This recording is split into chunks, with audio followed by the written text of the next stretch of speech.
So I'm Nate Jones, the FOIA coordinator at the National Security Archive, and I was in charge of keeping track of this year's and last year's night FOIA audits. So I'm going to talk just a little bit into all the work that went into it.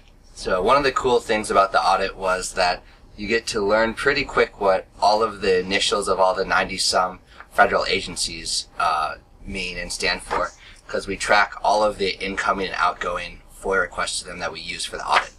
So this year we asked for documents about two specific steps that Rahm Emanuel and Bob Bauer asked that each agency commit to do to make sure that they were adequately addressing the FOIA demands of the President. And so I just have one example here from the Department of the Interior.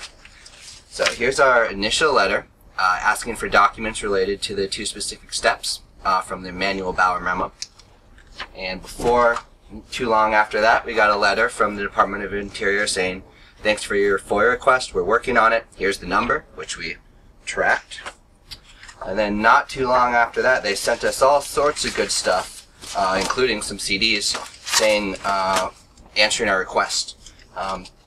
Here's one document about a high-level meeting talking about what was new that Obama was asking about, and that includes more discretionary releases, and making sure that they had enough people working on FOIA and enough resources. Here's another example of a FOIA PowerPoint that they gave to all FOIA people highlighting the changes in Obama's new FOIA policy.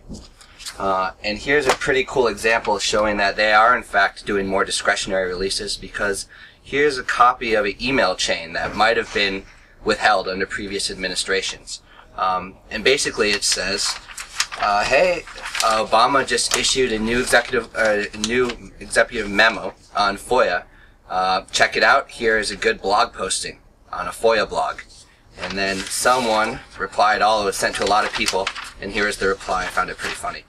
I do find a bit of humor in not being able to visit this blog site on FOIA because we at DOI are blocking access. If you have another link or can get one unblocked, that would be great. And because DOI was one of the 13 agencies that took the two steps that Rahm Emanuel and Bob Bauer demanded, we'll give them the benefit of the doubt that they got that site unblocked. And basically, so we kept track of all these numbers, and that was the data that we used for our FOIA audit. So hopefully you get a little bit of an idea of all the work that went into tracking all the stuff.